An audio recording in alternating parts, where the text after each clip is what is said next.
Alam niyo po, habang ako po ay nag-aaral ng salita ng Panginoon, ako po ngayon ay nando sa aklat ng mga awit at ako po ay nasa bahagi ng ah, chapter 46.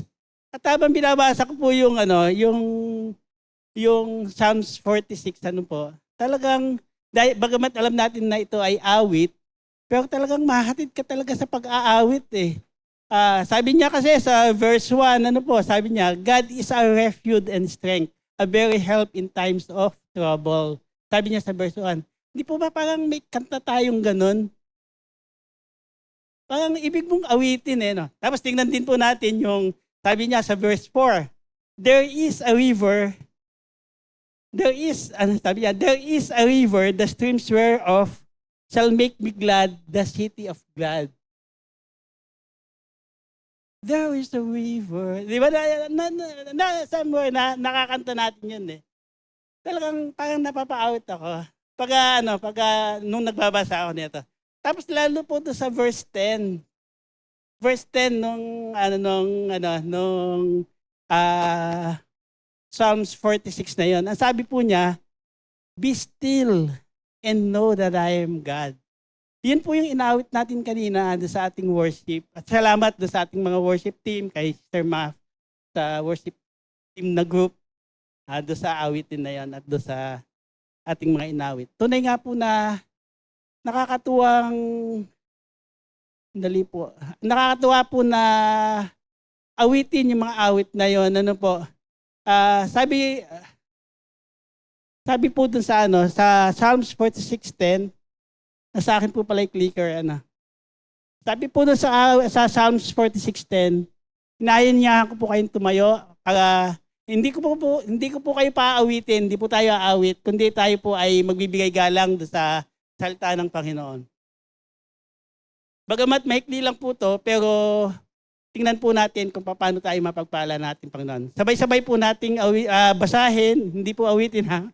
Psalms 46:10, sabi niya, be still and know that I am God. Sige po, tayong lahat ay yumuko at manalangin.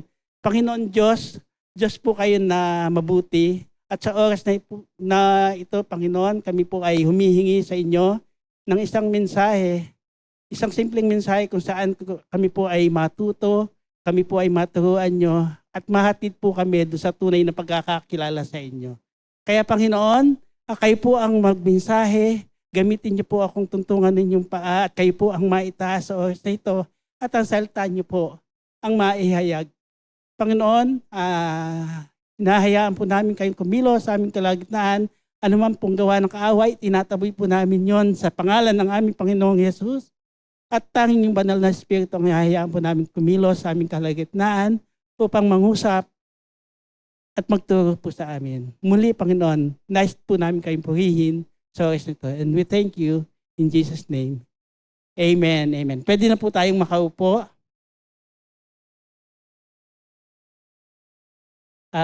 Sabi po doon sa ating message, sabi po doon sa be still and know that I am God. Ang Psalms 46 po ay nag-express po, kung titingnan po kasi natin yung Psalms 46, ito yung kapanahonan na si David ay nando sa pakikipaglaban, panahon ng pakikipaglaban, si David. Pero makita po din natin doon na ang Psalms 46 ay nag-express ng trust and confidence in God during a time of instability and insecurity. Sabi nga ng verse, be still and know that I am God. Nung sinabi ito, actually pag binasa mo yung 46, ang sinasabihin niya unang-una dito ay yung mga kalaban. Sabi niya, tumigil kayo dahil ako ang Diyos. Ang inaano po niya doon is matakot kayo dahil ako yung Diyos, ako yung kinakalaban nyo. Yun po ang sinasabi ng talata na yun doon sa kanyang mga kalaban. Yun po yung sabi niya, magsitigil kayo dahil ako yung Diyos. Matakot kayo dahil ako yung Diyos. Yun po yung sinasabi niya sa mga kaaway niya. Pero pangalawa po, sinasabi din po niya ito sa kanyang mga tao o sa kanyang people. Let his own people be still and let them be calm. at matulog ng payapa, walang trouble, at alam nila na nanggagaling sa ang comfort sa ating Panginoon. Be still. Yun po yung yun po yung sinasabi ng talata.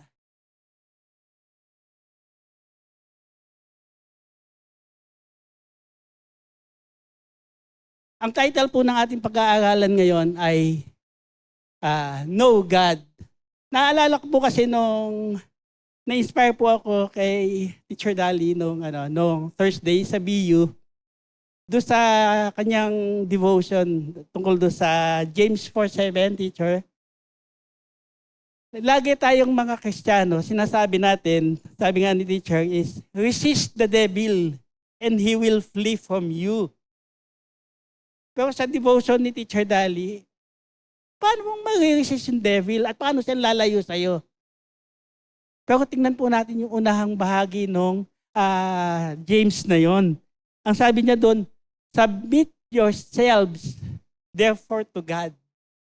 Resist the devil and he will flee from you. Hindi lang yung i-resist mo yung devil at tatakbo na sa sayo. Kung wala kang pagkakakilala sa Diyos at pagsunod sa Diyos, hindi mo matataboy ang kalaban. Gayon din po naman, sabi nung ating pinag-aaralan,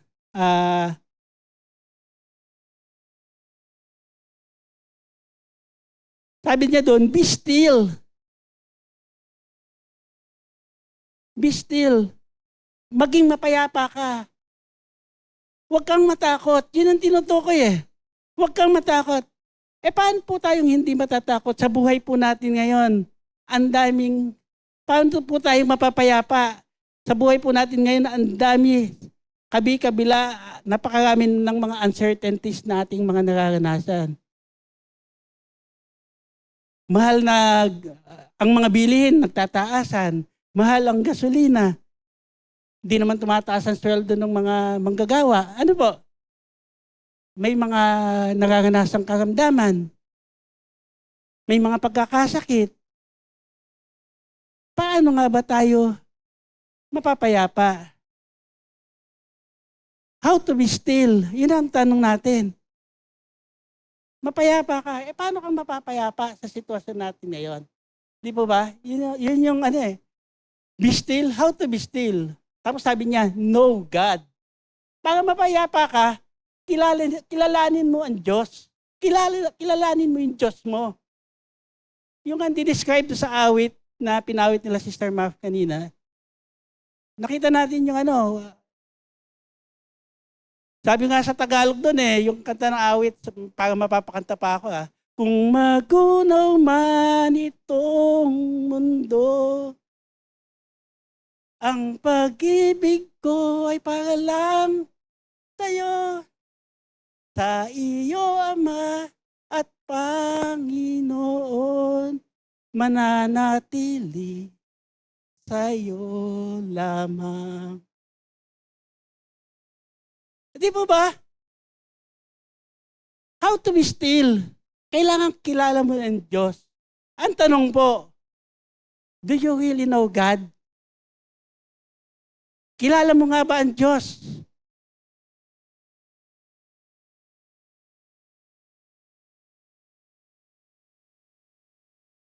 Madami po sa atin nagsasabi, kilala natin ang Diyos. Pag may mga pangangailangan tayo, lagi nauuwi tayo sa panalangin. Pero ang panalangin natin, ano ang panalangin natin? Panginoon. Hindi Panginoon Panginoon. Hello? Nung bata po ako, lumaki po ako doon sa lumang pananampalataya. Alam ko, yun yung pananampalataya ko, Pagka ako po ay magbe-birthday, sinasama ako ng ate ko para punta doon sa nakalakhan natin pananampalataya, Ayun, pupunta doon. Tapos nung dumating yung time na nagkaedad na, natuto ng manligaw, pagkapasko, yung sambang gabi. Hello? Sambang gabi, kinukumpleto ko po yun. 10 nights. Pero ang alam ko po noon ay ganun yung pananampalataya. Ano po? Not until na nakilala ko talaga ang ating Panginoon at nakita ko yung katotohanan kung paano po talaga. Ganon din po naman yung ating mga ninuno noon. Sila ay sumasamba sa araw, sumasamba sa anito, kasi wala pang nagpapahayag o nagpapakilala sa kanila sa ating Panginoong Jesus. Ngayon, ganon din naman yung mga ano natin, yung ating mga taga Jerusalem, yung mga Hebrews, even them may mga pagkakakilala o pagkakatawag sa Diyos. Kaya sila ay nakapagbigay ng mga pangalan ng Diyos.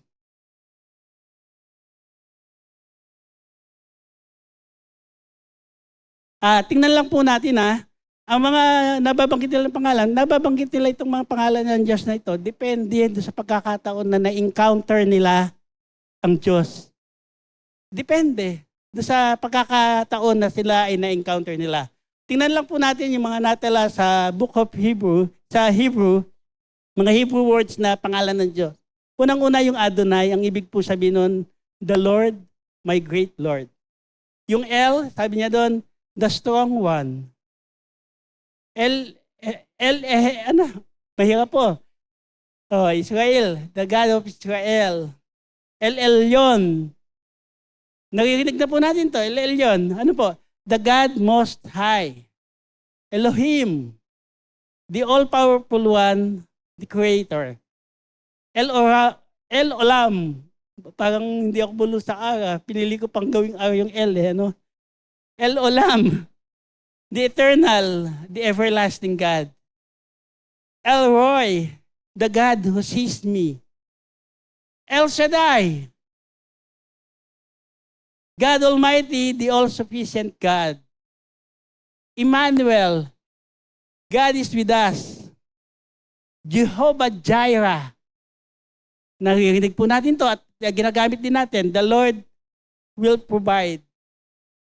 Jehovah Mekadis, the Lord who sanctifies.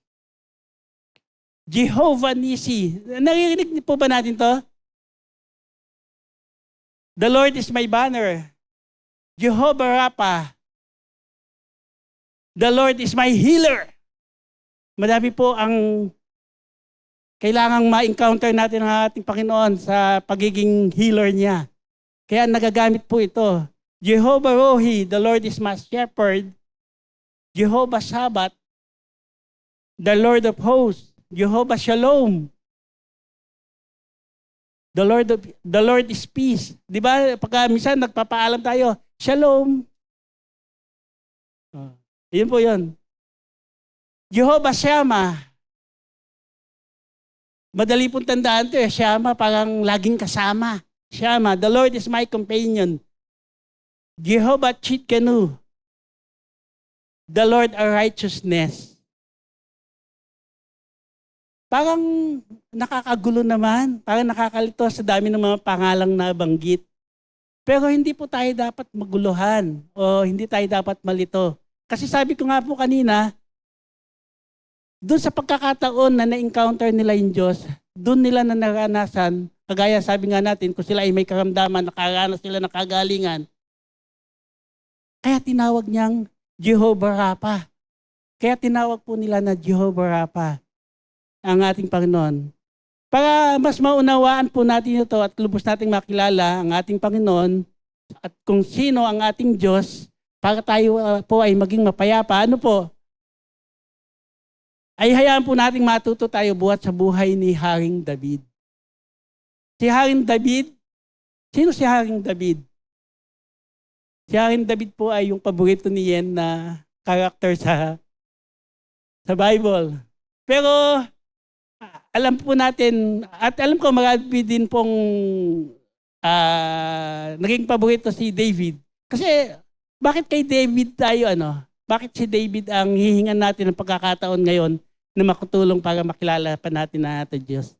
Kasi kung ano po ba ang pagkakadescribe kay David? ng Biblia. Kung babasahin niyo po yung 1 Samuel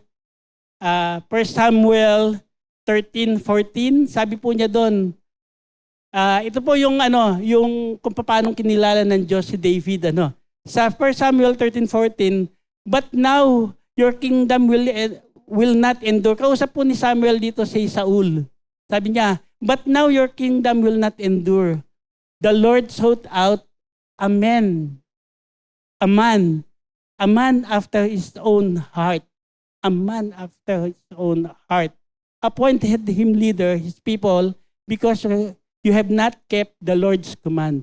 Sabi ni Samuel kay Saul, matatapos lang yung paghahari. Kasi nakita na ng Diyos ang isang lalaki ayon sa kanyang puso. David was called a man after God's own heart. Ano pa po yung talata na pwede nating tinan para talagang mahayag yung salta na yun na si David ay kung ano si David sa Diyos. Makikita po natin yun sa Acts 13:22. Sabi po niya sa Acts 13:20, bagamat wala po sa aking slide. After removing Saul, he made David her king. He testified concerning him. Ang nagsasalita po dito ay yung Diyos. I found David, son of Jesse, a man after my own heart. He will do everything I want him to do. Kaya po si David talagang kung ano po ang puso ng Panginoon, nandun yung pagmamahal din ni David. Kaya pwede po tayong matuto kay David kung paano po nating makikilala ang ating Panginoon. Tingnan po natin yung 1 Samuel 13:34 hanggang 35 po yan But David said to Saul, your servant has keeping his father's sheep. When a lion or bear came and carried out of sheep from the flock, sa 35, I went after it, struck it, and rescued the sheep from its mouth. When it turned on me, I will seize it by its hair, struck it, and kill it. Kausap po dito ni Saul nung hari pa si Saul at si David ay kausap niya, sabi niya, paano mo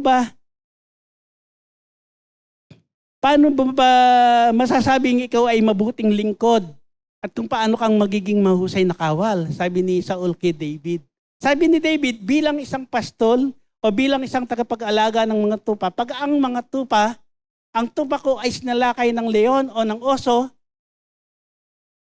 tinangay niya ito, hahabulin ko ito.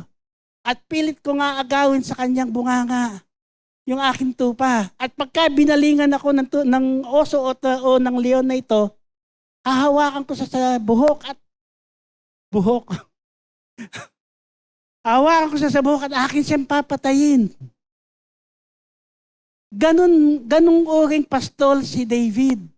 Itataya niya ang kanyang buhay para sa kanyang pinapastulan. David was a shepherd who protect his sheep at handa na niyang ibigay ang kanyang buhay para sa kanyang mga tupa. Kaya din si David, alam din niya ang katangian ng isang shepherd, ng isang mabuting shepherd. David know a good shepherd's heart because he is a good one. David also knew a shepherd's love for his sheep. Kasi siya nga ay isang pastol. Kaya kung pag-aaralan niya yon, kayang ituro, kayang kilalanin ni David kung sino yung mabuti at hindi mabuting pastol. Alam niyo po, nung pinag-aaralan ko itong mga talata na ito, naalala ko nung panahon ako ay bata pa, hindi naman po tupa yung aking pinastulan. Kami po ay nung ako ay mga second year high school, ganun po. Bago ako nag-college, kami po ay nag-duck race po kami. Duck racing, nag-itik, mga itik po ba? Ang mga itik po, pagka yung wala nakapagala po yung itik saka pag-aalala sa bukid. Pagka babantayan mo yan sa umaga, pagbukas mo ng kulungan, may kulungan sila, babantayan mo yun. Sa madali araw pa lang pala, kukuhanin mo yung itlog para bago mag-umaga, hindi mapuno ng putik yon dahil kakaikot ng itik eh. Kukunin mo yung mga itlog, tapos bago, pagkano, pawawalan mo na yun, may mga matitira pang itlog kukunin mo. Ngayon, papastulan mo sila sa bukid. Naranasan ko po yon. May hawak akong tungkod, saka tirador, para kung sa putik, hindi ako mabalaho, yun lang naman yung akin nun. Tapos yung aking tirador, pagka yung may mga aso na mga habol sa itik, kasi pagka hinabol ng aso ang itik, aatras ang pag-itlog eh, matatakot eh. Mawawala ng itlog kinabukasan yon. Kung hindi man malala pa yung yung itik, talagang magiging perwisyo. Minsan may mga tao din na kung saan nila itatabo yung itik para manakaw nila. Ganon yung sitwasyon. Kaya talagang babantayan mo yung itik. Ngayon dumadating din yung time na pagka sa isang lugar, halimbawa kami ay nasa La Paz, Tarlac, wala nang naubos na yung kainan. Kailangan namin idayo ng Nueva Ecija, dayo sa Cabanatuan, yung mga itik, doon kung saan may makakainang maigi mga itik para tuloy-tuloy po yung pag-itlog. Kaya lang hindi nakagaya nung mga tupa na palalakarin, yun po ay nakasasakyan na moderno naman na pag ililipat sa ibang lugar po. Pero balik po tayo kay David David knew balik po tayo kay David. Si David po siya ay mahusay na shepherd, kaya alam rin niyang kumilatis at kumilala, sumuri ng mga shepherd kung sino ang mahusay at hindi. Ayun po yung pastol o yung shepherd. Yun namang sheep, yun ang mga tupang kanilang pinapastulan. Yung mga tupa naman po, sheep are easily confused. They are easily to lost. Madali din po silang may scared o matakot. Sila din ay madaling ma-victimize ng mga predators o yung mga magnanakaw nga. Kung may mga mahuhusay na shepherd, yung mga tupa naman, sila yung mga malilimutin sa daan. Liko dito sa kanan, liko doon sa kaliwa, kaya sila ay nawawala. Ganun pong dinescribe yung mga tupa. Madaling maligaw, nawawala, madaling matakot, madaling manakaw, kaya madaling mahuli o masalakay ng mga hayop na sumasalakay. Ano po? And people are like sheep. Kaya napakaganda ng imagery o napakaganda ng symbolism sa Bible when people are comparing to sheep and the Lord is our shepherd. With deep knowledge in the intimate relationship between sheep and shepherd, David calls God a good shepherd. At dito po tayo mag-aaral na maigi doon sa awit. Dito po ako talaga nadala nung Be Still and Know God. How to know God. Sa awit 23. Sa awit 23, yung 6 na verses po na yon. Basahin po natin ng awit 23. The Lord is my shepherd, I shall not be in want. He makes me lie down in the green pastures. He leads me beside quiet waters. He restores my soul. He guides me in the path of righteousness for His name's sake.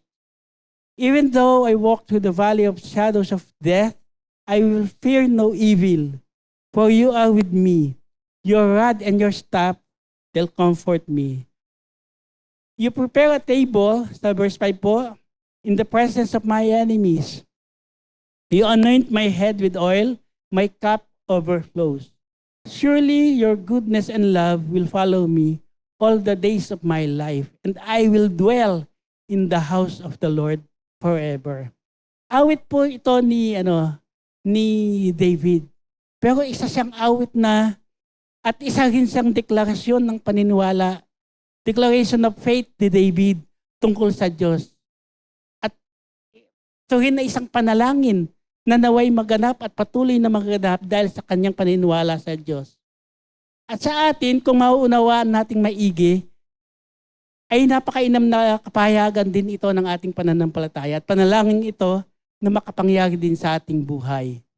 Isa-isahin po natin, Sabi po niya, Psalms 23, "The Lord is my shepherd, I shall not be in want." God is my shepherd. Nakita natin kanina ay yung kung paano ang isang shepherd. Sabi ko nga, parang na-relate ko nga doon sa pagpapastol ng itik, pag-aalaga ng itik.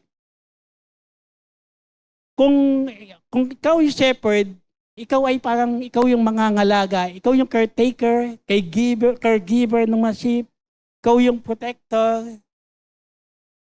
Dahil doon sa haba ng panahon na magkasama kayo, ikaw yung kanyang companion at maaaring maging kaibigan mo din itong mga sheep na to. Yung ang mabuting sheep ay kilala pa niya eh. Kung ilan yung mga tupa, nabibigyan niya ng pangalan yung mga yon. Paano po ba ang buhay ng tupa at ng pastol?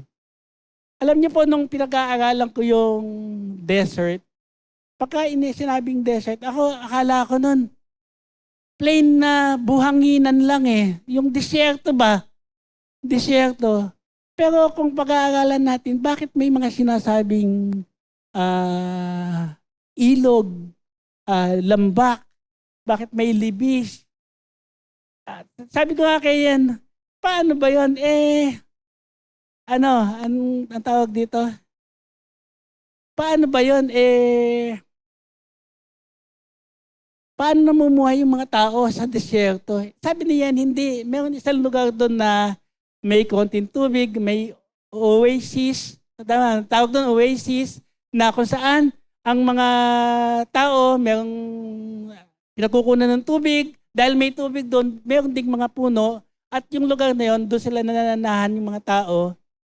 At doon yung mga cities nila, sa oasis na yon. Pero sabi ko, paano papastulan yung sabi ko nga kay Ian, paano papastulan yung mga tupa doon sa disyerto? Sabi niya hindi. Kasi naano talaga ako doon sa kaisipan tungkol sa disyerto eh. Kaya inaalam ko talaga eh. Sabi nga ni Ian, nakatulong na, alam niyo naman, kaming dalawa ni Ian ay partner. Sabi, pinag-uusapan po namin yan eh. Sabi niya, sa lugar kasi ng Israel, meron yung, I don't know kung eastern part o kung anong part ng Israel o ng Middle East, na mayroong part na malapit sa dagat. Tapos sa dagat na yun, meron ding mga bulubundukin. At pagka yung ampas ng alon, yung mist na tumatama sa lupain o sa bundok na yon, dahil may tubig, doon nagkakaroon ng mga nabubuhay ng mga damo, halaman, sabi niya. At from oasis, sa lugar ng mga tao, yung kanilang mga alagang hayop, dinadala nila yon doon. Bukod doon sa hamog sa madaling araw na pwedeng mapondohan ng tubig, yun nga yung nagiging source ng tubig. Kaya may mga lugar ng pastulan. So, doon ko talaga naintindihan na hindi lang pala plain na disyertong buhanginan ang lugar ng Middle East. Sabi ko nga kanina, buhat do sa kanilang kulungan, buhat sa oasis o sa lugar na kanila, dadalhin nila yung mga tupa ng shepherd, dadalhin niya doon sa pastulan na sinasabi natin. At pagka nandun na sa pastulan na yon, iniingatan niya, at saka pagkagagabi na, dahil gubat yon, sabi nga kanina, may mga predator na hayop, naalis uli nila yon doon sa lugar na yon at napupunta sila sa kapatagan. Doon naman, yun yung may sheep pen na pagkagabi, yung sabi nila nakabakod. Yun, ganun.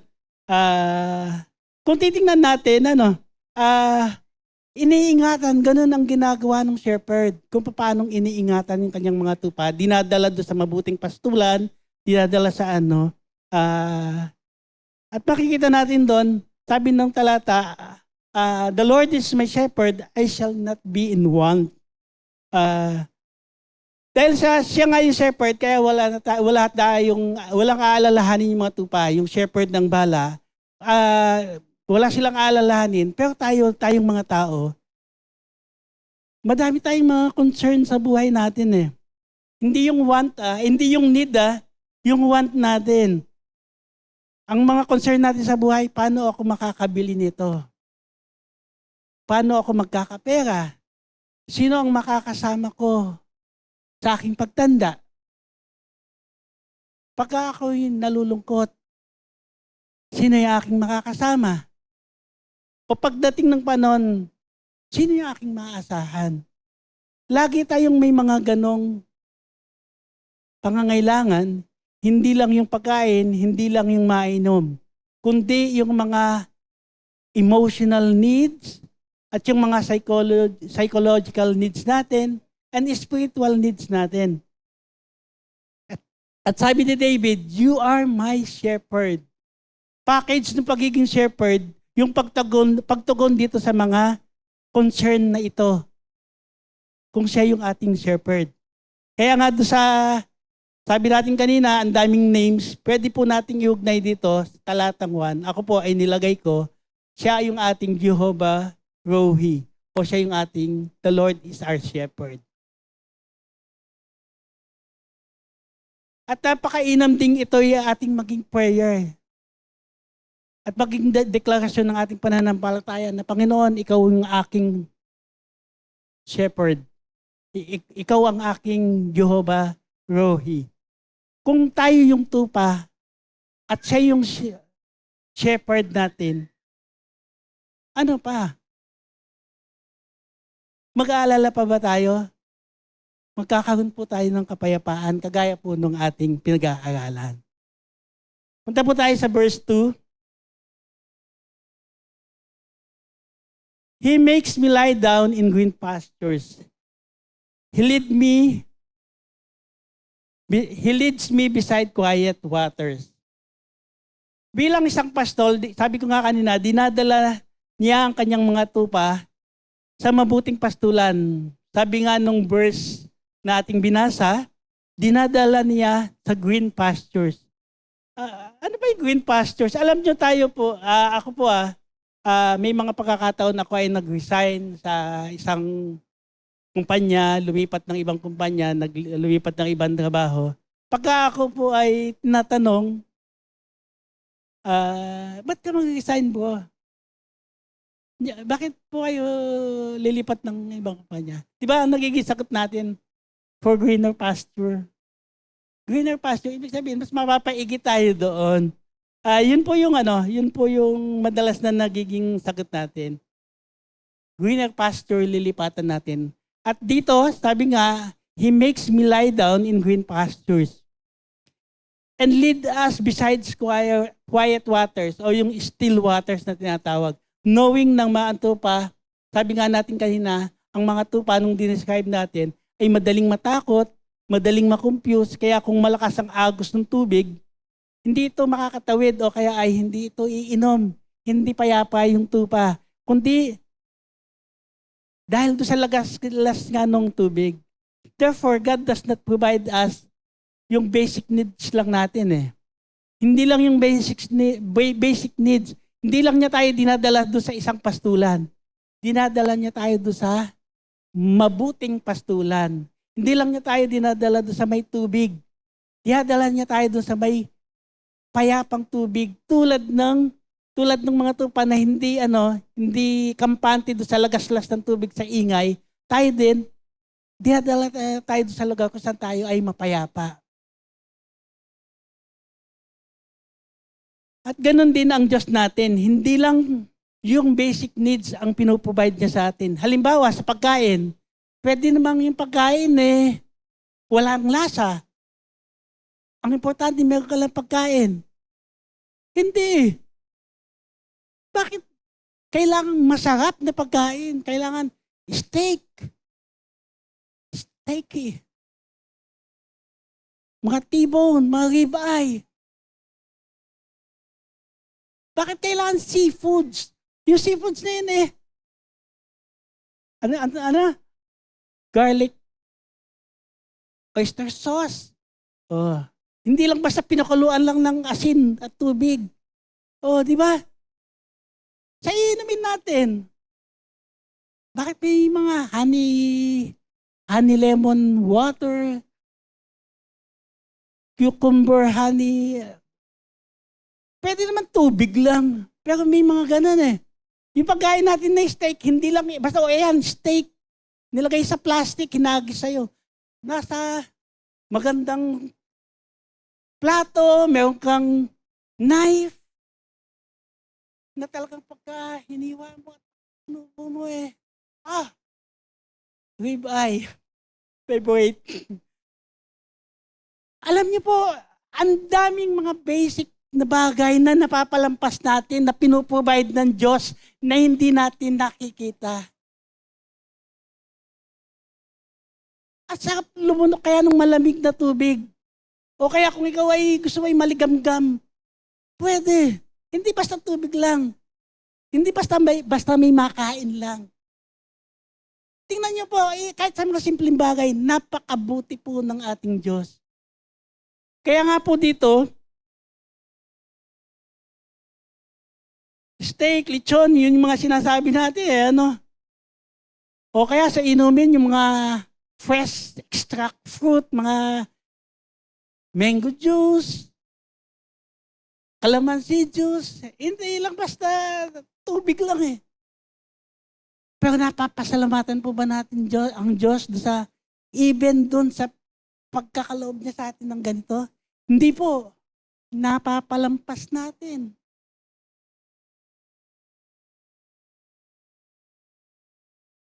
Soft drinks, salamat. Kahit na soft drinks, pagka malamig na malamig. Refreshing, di ba? Madaming detalye ang dinadagdag ang provision ng Diyos sa atin. Madalas, hindi natin na-appreciate, madalas nababaliwala natin. At lumilipas ang mga yun na di man lang natin na-appreciate. Hindi man lang tayo nakakapagbalik ng pasalamat sa Diyos. At sa provision na yun, makita natin, sana na siya rin yung ating Jehovah Jireh. Siya yung Diyos natin na nagpo-provide. Amen? Tingnan naman po natin yung sa verse 3. Sabi ko kanina, ang daming names. Pero sabi ko, depende yun. Kung paano natin ma-encounter ang ating Panginoon. Sa verse 3 po, sabi niya po doon, He restores my soul. He guides me in the path of righteousness for His name's sake. Sa ibang salin, sabi doon, You lead me along the right paths.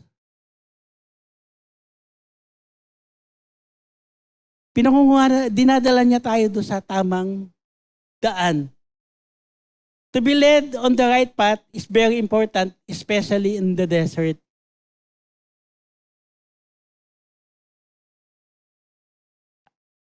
Naanuhan natin kung sa disyerto, hindi lang ang tupa, kahit na tayong tao, sa disyerto, pagka sa disyerto, dahil panay buhangin, di mo alam na ang pupuntahan mo pala ay dulo ay bangin na. Di mo alam na mali yung pinuntahan mo. Meron na palang yung ikaw ay kakainin ng buhangin, kung anong kapahamakan yung quicksand, kung anong kapahamakan yung mararanasan mo dahil mali yung path na dinaanan mo. Pagka napunta ka doon sa maling path, ibig mong bumalik. Baka kulang ka na ng tubig, di ka na nakabalik. Namatay ka na doon sa disyerto. Sa buhay po natin, marami din tayong mga maling direksyon. Maling pagpili ng lifetime partner. Lifetime partner, hindi lang po partner. Yung mga kabataan, ang alam lang nila, boyfriend, girlfriend. Pero nai-consider nyo ba yung habang buhay nyong makakasama ang inyong ipanalangin? At hingin nyo yung paggabay ng Diyos?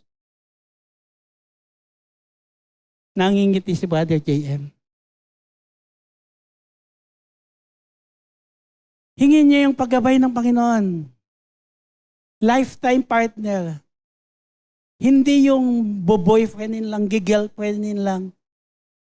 Hindi eh. Lifetime partner wherein nasa pagtitiyak na nandun ka sa direksyon ng Diyos.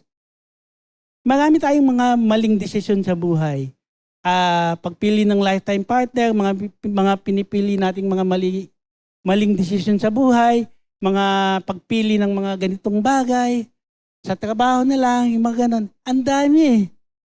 Ang daming error. Ang daming dapat baguhin. Tapos, pagka ibig mong baguhin, mag-i-start ka ulit sa simula. Yun eh, kung magagawa mo pang magbalik, magbago, ano po? Pero kung magagawa mo baguhin yon, ang dami nang nadamay. Sa maling desisyon natin, ang dami ng consequences. Ang dami ng consequences na maaaring kaakibat ng maling desisyon natin. Madami po sa inyo may alam, madami po sa inyo hindi alam na ako ay may mga maling relasyon noon, ano po. At si Eunice po ay may kuya. May anak po ako sa naging karelasyon ko po noon. Masasabi kong maling, dala lang ng kabataan, dala lang nung ano. Ang hirap po. Dala-dala ko po hanggang ngayon yung consequence na yon. Kami ni Yen, gusto namin siyang kuhanin nung bata pa yon. Ayaw ibigay nung magulang at nung lola. Nung namatay na yung lola, ay, buhay pa pala yung lola. Pinapatay ko na yan. No? Nung nag-asawa yung nanay, ang hirap. Ayaw nila ibigay sa amin dahil sa support. Ang daming mali eh. Ang hirap. Kaladkad mo hanggang huli yung yung consequence ng maling desisyon. Napakahirap. Ngayon po may may 4 na pong anak yon. Yung huli pong apo namin ay lalaki. Apo ni Yen. Hindi, pinag-aaral ni Yen yun eh. Kaya lang nag-asawa eh. Nag-asawa. Ang hirap. Kung magagawa mong, kung hindi tama yung path na tinatakbo mo. Sa pagdadrive lang po natin eh. Sa EDSA, magkamali ka ng liko. Ang layo na nang iikutan mo. Ang layo na nang iikutan mo. Bago ka makabalik.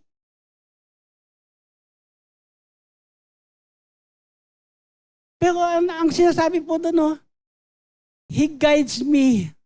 Yung shepherd na to, ginaguide niya yung pastol, yung kanyang mga tupa sa tamang sa tamang path. Ngayon sa mga buhay nga natin, sabi ko, lalo ni mga kabataan, pagka mali ang desisyon nyo, kaladkad nyo yan. Yung consequence niyan hanggang dulo. Hindi naman pwedeng pabayaan ko yung kuya ni Eunice. Ano po? Talagang sinusuportahan po namin niyan. Pagka nagsabi po yun na, Tay, pahingi po ng pera, manganganak po yung asawa ko. Tuwan-tuwa nga kami niyan nung mag-aasawa. Tay, mag-aasawa na po ako. Oo, sige. May damit na ba kayo? Wala pa po eh. May pera na ba kayo? Meron po. Okay naman. Magkano? 5,000. Ha? Ilan yung imbitado mo? Nasa 100 po. 5,000. Buti lang may all you can na ready na agad, Na pa-reserve po namin. Mahirap. Pagka wala pong wala sa tamang gabay ng Diyos kung tayo ay magdidesisyon. Pero kung siya yung ating pastol, siya yung ating Jehovah Tsidkenu, the Lord our righteousness, nandun tayo sa tamang direction.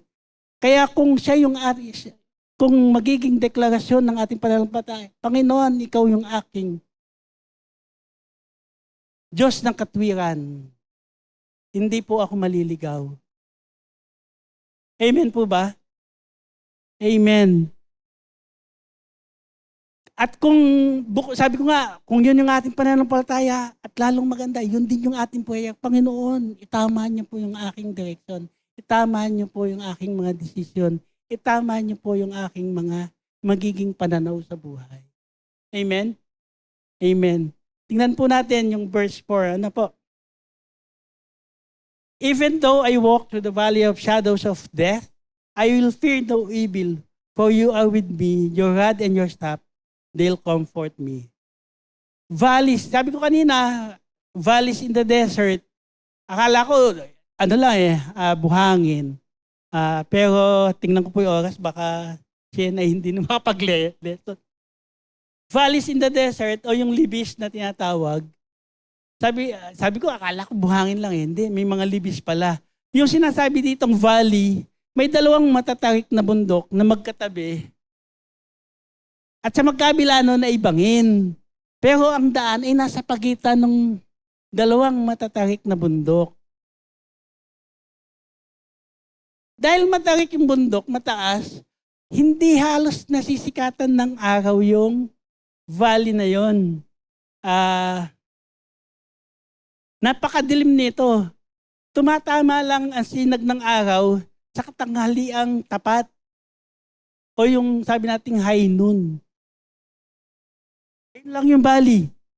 Paglampas pagka tumakbo na yung araw, madilim uli yung valley na yon. Yun yung dadaanan ng mga tupa para papunta doon sa sinasabing greener pasture. Even though I walk through the valley of shadows of death, yung kadiliman na yon parang halos dilim ng kamatayan na eh, shadows of death. Dahil hindi mo alam yung pwedeng salakayin ka ng maninilang mga hayop, pwede kang tambangan ng mga magnanakaw, pero yung mga tupa, panatag sila. Napakapayapa nila dahil ang nakikita nila, yung kanilang shepherd, yung tungkod at pamatok ng kanilang shepherd. Nung inaano ko po, bakit dalawa? Tungkod at pamatok. Isang rod na diretso at isang parang may question mark na gano'n. Di ba yun yung yung staff niya? Yung pong tungkod, yun po yung sandata niya pagka may umaatake doon sa mga tupa. Pinagtatanggol niya yung mga tupa, may magnanakaw, yun yung kanyang gagawing armas. Ano po? At pagka naman yung tupa ay, sabi natin, madaling maligaw eh. Liliko sa kaliwa, liliko sa kanan. Yung kanyang staff, kakalawitin niya yun. O kaya, babatok-tokan niya para bumalik. Pamatok eh.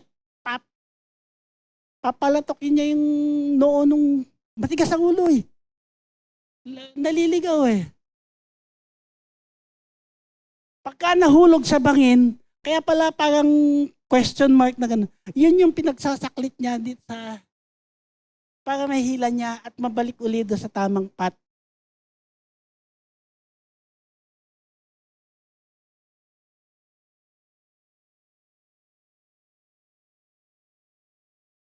Kaya yung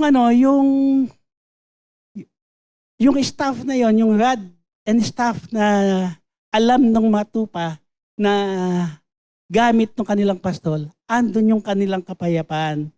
There is a safety and protection on that shepherd's rod and staff. At kung tutuusin po natin sa buhay po natin ngayon, paano tayo magiging payapa kahit tayo ay dumaan doon sa kadiliman ng ating buhay dahil sa pagsubok, pangangailangan, kahirapan. Yung pong rod and staff na yon ng shepherd, yun din po yung word of God and the guidance of the Holy Spirit sa buhay po natin. Pagka nandun po tayo sa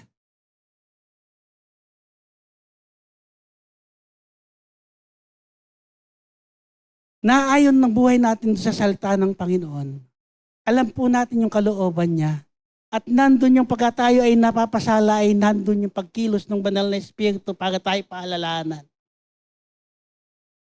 Kahit po tayo nandun sa kadiliman ng bahagi ng ating buhay, mapapayapa po tayo.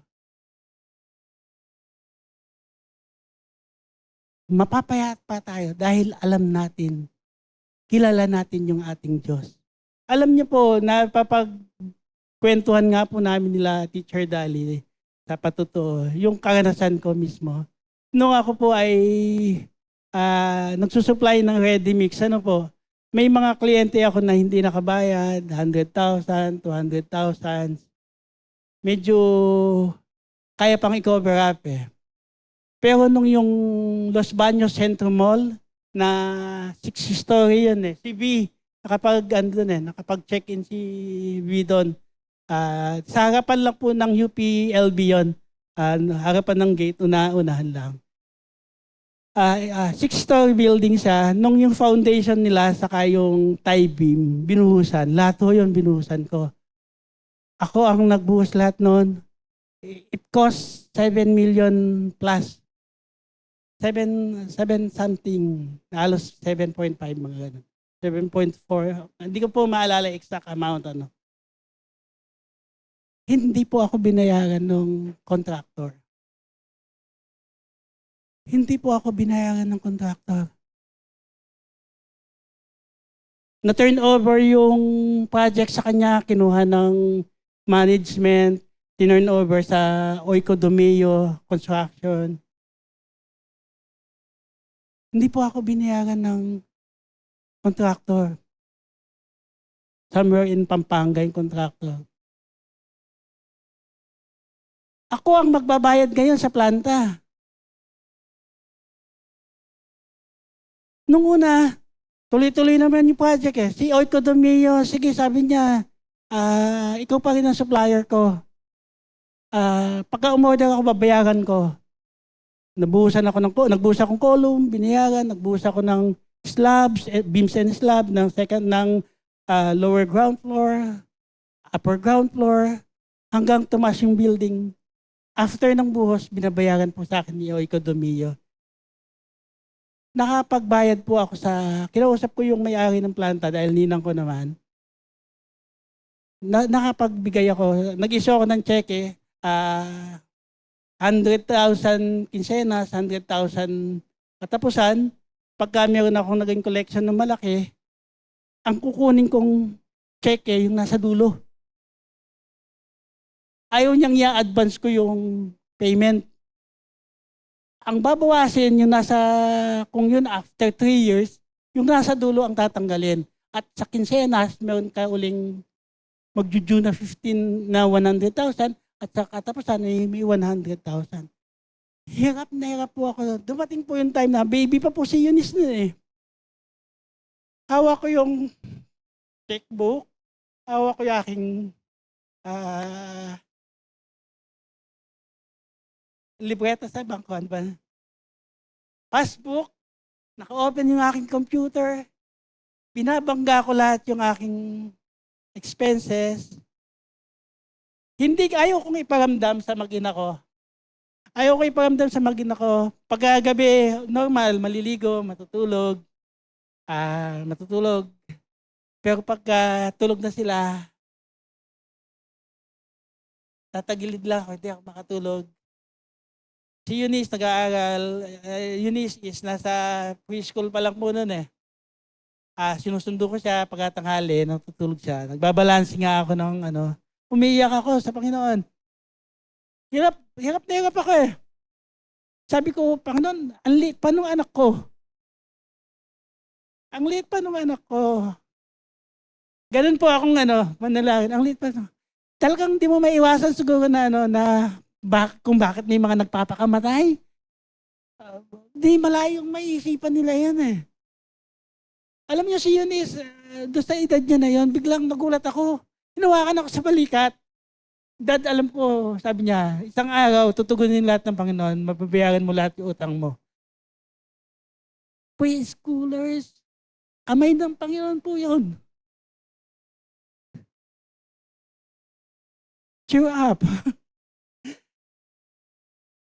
Kung yung panahon na yon ay ako ay nasa kadiliman ng aking buhay. Pinakamadilim na bahagi yon. Pero hindi eh.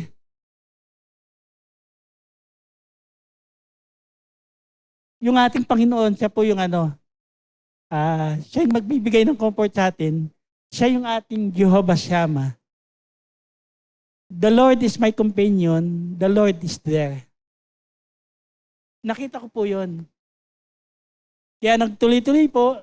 Salamat sa Panginoon. Wala na po kami utang. Ilang taon na po na wala kami utang. At nabubuhay po kami doon sa pagpapala po ng Panginoon. Hindi po kami pinagkukulang. Amen po ba? Amen.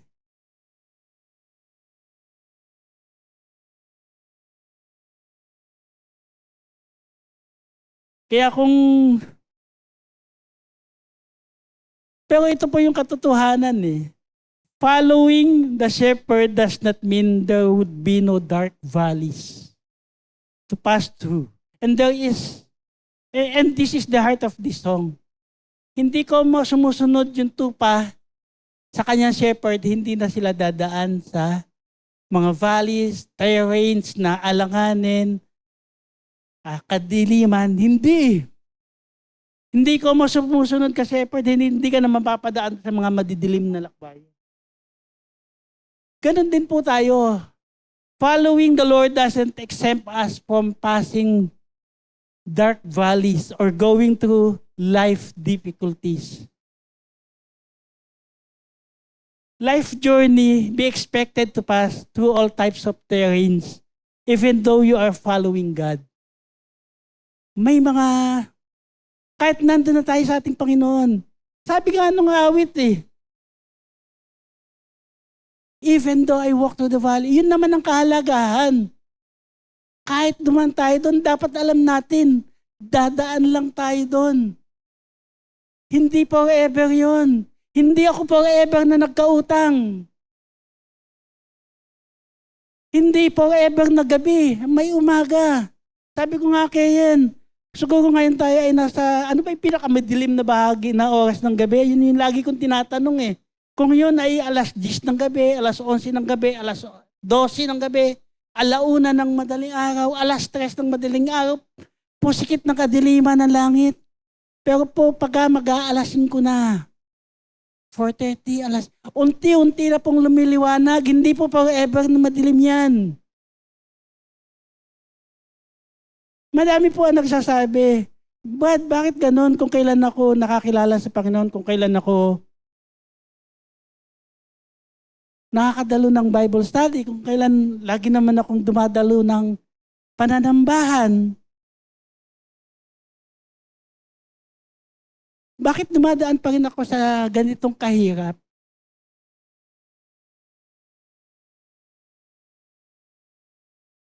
Pero ano po ang sinasabi dito? Lagi po natin titingnan, kaya magiging payapa tayo kung makikilala mo talaga yung Diyos mo Even though I walk to the shadows of death, I will fear no evil. Your rod and my staff, they comfort me. Ang salita ng Panginoon at ang gabay ng Holy Spirit, yun po yung aim natin sa mga sitwasyon na meron tayong kalalagayan na alanganin. Madami po sa atin. Iba-iba ang sitwasyon. Dark valleys, shadows of death, sabi po niya. Siya yung ating Diyos. Amen? He is our Jehovah Shammah na lagi natin kasama. Amen. Amen po.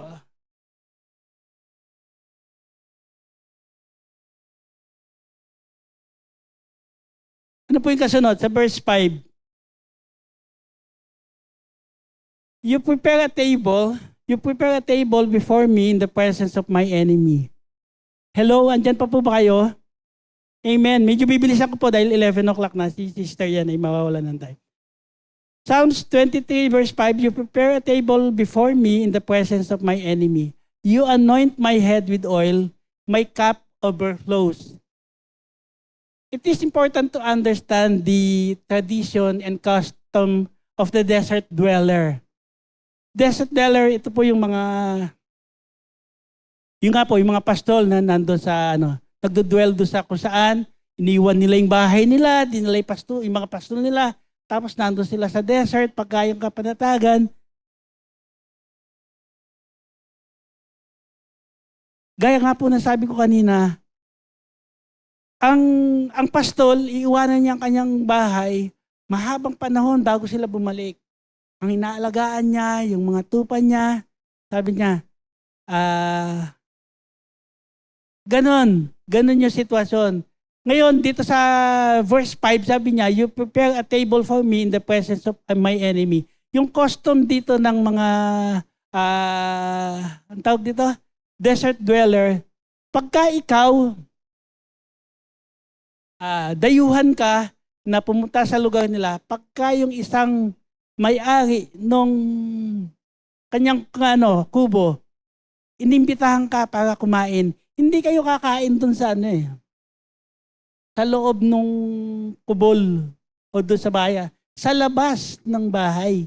At habang nasa labas kayo, doon kanya pagsaserban, sabi nga doon, you anoint my head with oil, my cups overflows. Dahil akala natin, pagka yung bubuhusan ka ng juice, tumatapon, parang nagsasayang. Hindi, sila pinakikita nilang sagana. Hindi kami menos pagka ikaw ay bisita. At inihahayag nila doon sa mga tao doon, bisita ko to. Walang gagalaw dito.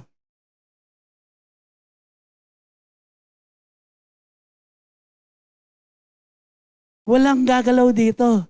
Yun po yung sinasabi nung verse 5. Yun din po yung ginawa sa atin ng ating Panginoon. Nung siya ay namatay sa krus ng Kalbaryo, yung dugo niya na nabuhos doon, yun yung naglinis sa ating mga kasalanan. Buhat sa pagiging makasalanan na naging malinis tayo at yun yung haharap sa ating Diyos Ama. Yung ginawa ng ating Panginoon. Kaya kung titingnan natin dito, siya ang ating Jehovah Nissi. The Lord is my banner. Siya yung magdadala sa atin doon. Isipin mo yun, pinangangalandakan ng mga desert dwellers na bisita ko to. Hindi niya pwedeng galawin to. Same thing din, dineclare ng Panginoon yun sa Diablo na hindi niya tayo pwedeng dahil tayo ay mga anak ng Diyos. Amen po ba? Amen.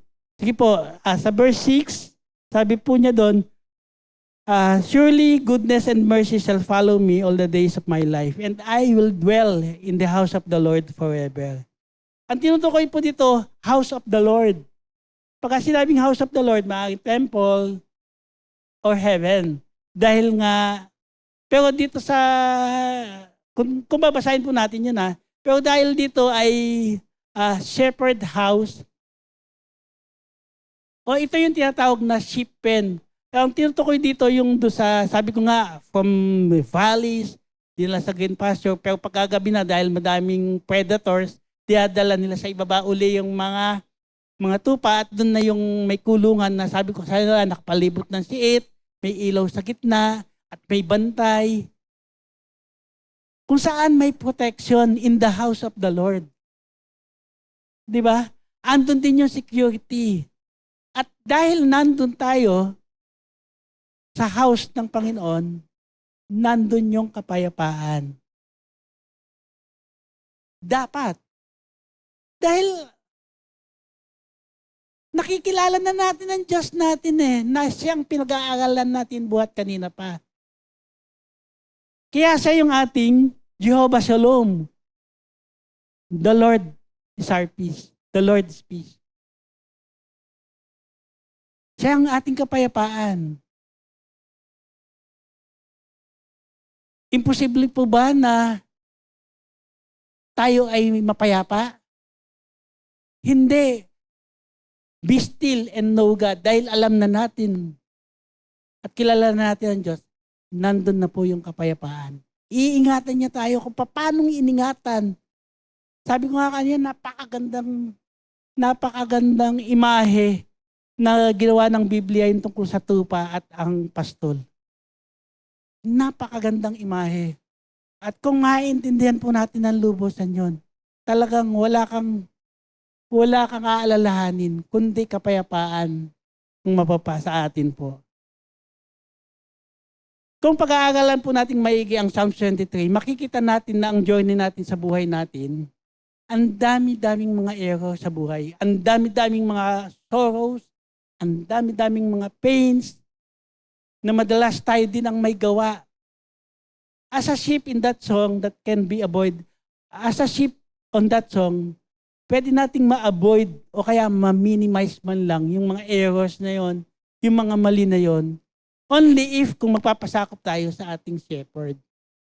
Psalms 23 is about walking to the life led by the shepherd. Sa ating buhay naman, dapat ang nagli-lead sa atin, ang buhay natin is led by our God. Pinangungunahan tayo ng ating Panginoon. At sana tulad din ni David, ito yung ating maging prayer. Kung uulit-ulitin natin yung Psalms 23 na ito din ang ating maging prayer. At dito din natin may i-declare yung pananampalataya natin sa ating Diyos. Kasi yun yung dinidescribe na passage na yun eh.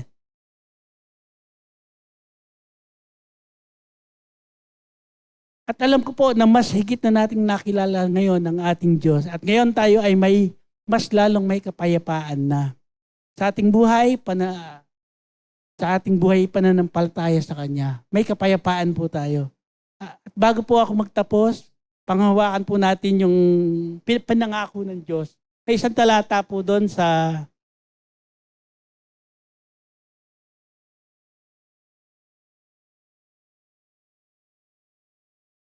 hello, patulong.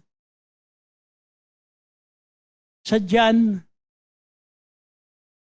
10 verse 27 and 28, ano po ang pangako ng Diyos dito? Sabi niya sa verse 27, my sheep listen to me. My sheep listen to me, listen to my voice. I know them. My sheep listen to my voice. I know them and they follow me. Sa verse 28, sabi niya, I will give them eternal life and they shall not perish. No one can snatch them out of my hand. Alam niyo po ang sabi doon, wala daw makakaagaw sa atin. Wala daw makakaagaw sa atin sa kamay ng ating Panginoon kung tayo ay mananatili. Tulad ng awit kanina. Kung tayo ay mananatili sa ating Panginoon. Be still and know God. Tayo pong lahat ay yumuko at tayo ay manalangin. Panginoon Diyos, salamat po sa oras na ito na kayo po ay ang aming Diyos na kung saan, Panginoon, napakabuti. Napakabuti ng plano nyo, napakalaki ng puso nyo na kami ay mahal na mahal nyo. Hindi nyo po kami hahayaang mahaligaw ng landas, hindi po kami mangangailangan. Kung makikita lang po namin at yung pagkakaloob nyo sa amin ng pagpapala, hindi lang basta pagpapala, kundi napakarami po namin dapat makita na ma-appreciate sa ginagawa niyong pagmamahal sa amin. Panginoon, kami po ay magiging payapa sa inyo. At lagi, Panginoon, yung pagpapalang nyo, yun yung hinihingi ko sa oras ito, na ipagkaloob nyo sa bawat isa na aking mga kapatid na ngayon ay kasama kong nag-aaral ninyo salita.